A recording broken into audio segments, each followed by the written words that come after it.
হাদিসের মধ্যে এসেছে একজন সর্বনিম্ন জান্নাতি ব্যক্তিকে আল্লাহ পাক রব্বুল আলামিন 10 দুনিয়ার সমপরিমাণ জায়গা দান করবেন। সুবহানাল্লাহ বলেন না? এটাকেও অনেক অমুসলিমরা এটাকে অস্বীকার করত, কিন্তু বর্তমানে তা প্রমাণিত হচ্ছে যে 10 দুনিয়া কেন 10,000 পরিমাণ জায়গা যদি দেওয়া হয় এরপরে অভাব পড়বে না। বলেন না সুবহানাল্লাহ? কিভাবে? এই যে বর্তমান যে আমরা পৃথিবীতে বসবাস করতেছি, এটার প্রায় আয়তন হলো 51 কোটি বর্গ কিলোমিটার। এই পৃথিবীর আয়তনটা,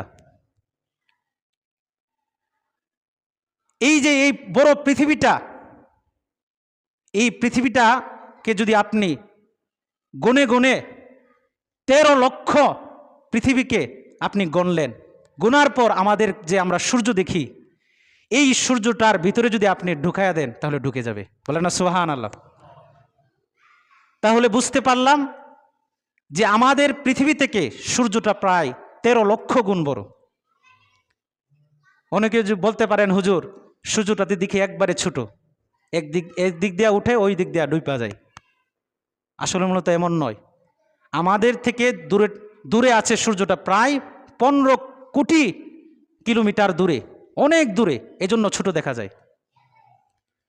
আপনারা যারা বিমানে ওঠেন, বিমানে ওঠার পর আপনারা যদি নিচের দিকে তাকান, 10 থেকে 12 কিলোমিটার দূরে যদি তাকান, দেখবেন নিচে যে বড় বড় বিল্ডিংগুলো আছে এগুলা পিঁপড়ার মতো দেখা যায়। হ্যাঁ, ঠিক তদ্রূপভাবে এই যে আমরা দেখতেছি সূর্যটা অনেক দূরে, প্রায় 15 কোটি কিলোমিটার দূরে, এই জন্য ছোট দেখা যায় এটা। তাহলে বুঝেন এই সূর্যটা কত বড়, আমাদের পৃথিবী থেকে প্রায় 13 লক্ষ গুণ বড়। 13 লক্ষ পৃথিবীটার সমান সেই সূর্যটা। এই সূর্য থেকে আরও একটা তারকা রয়েছে, যে তারকাটা পৃথিবীর কাছাকাছি, সেটাকে বলা হয় বেটেল জুইস।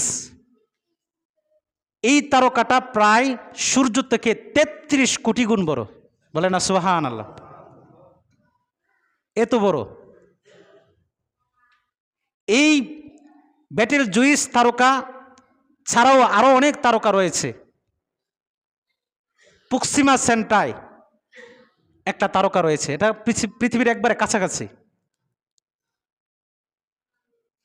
এই পৃথিবীর কাছাকাছি প্রক্সিমা সেন্টাই, এই তারকার নিকট যদি কেউ যেতে চায়, পৃথিবীর বুকে একটা দ্রুতগামী যানবাহন আছে অ্যাপোলো 11, যেটা এত গতি যে সেকেন্ডে প্রায় 11 কিলোমিটার দূরে চলে যায়।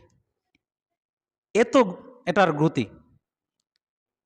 এটা ঘন্টায় চলে প্রায়, এটা মিনিটে চলে 660 কিলোমিটার বেগে, ঘন্টায় চলে 39,000 কিলোমিটার বেগে। এরকম অ্যাপোলো 11 দ্বারা যদি কেউ এই প্রক্সিমা সেন্টারের মধ্যে যেতে চায়, তাহলে তার 1,15,000 বছর লাগবে। সুবহানাল্লাহ! শুধু একবারে কাছাকাছি। শুধু তাই নয়, এভাবে আল্লাহ পাক রব্বুল আলামিন কোটি কোটি এভাবে তারকা নক্ষত্র রেখে দিয়েছেন।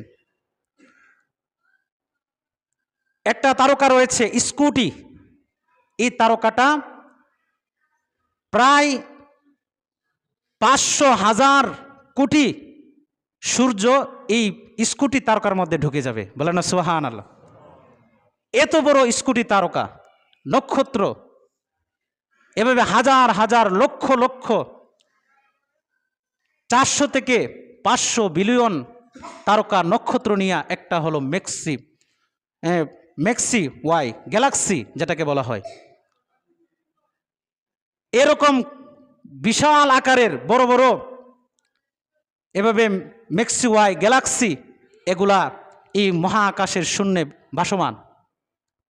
আমরা যে দেখতেছি এগুলার মধ্যে বড় বড় গ্যালাক্সি রয়েছে। একটা গ্যালাক্সি সূর্য থেকে, সূর্যের মতো হাজার হাজার কোটি কোটি লক্ষ লক্ষ বিলিয়ন বিলিয়ন দ্বারা তৈরি একটা গ্যালাক্সি। এভাবে হাজার হাজার লক্ষ লক্ষ গ্যালাক্সি রয়েছে শুধু মহাশূন্যে।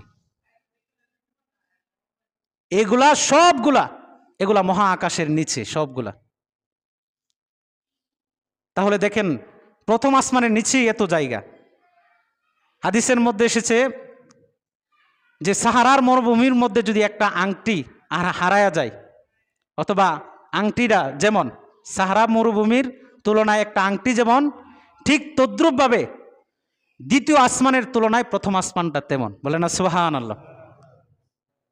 প্রথম আসমানের নিচে যদি এত জায়গায় হয়, তাহলে দ্বিতীয় আসমানের নিচে কত জায়গায় হবে? এভাবে তৃতীয় আসমান, চতুর্থ, পঞ্চম, ষষ্ঠ, সপ্তম আসমান, এরপরে হলো আল্লাহ তাআলার আরশ। তাহলে বোঝা গেল, একটা সর্বনিম্ন জান্নাতিকে আল্লাহ তাআলা 10 দুনিয়া কেন 10,000 পরিমাণ, 10 কোটি পরিমাণও যদি সমপরিমাণ জায়গা দেয়, এরপরেও আল্লাহ তাআলার জায়গার অভাব পড়বে না। বলে না সুবহানাল্লাহ। এই জন্য যুক্তিকে ধরুক বা না ধরুক, আমাকে বিশ্বাস করতে হবে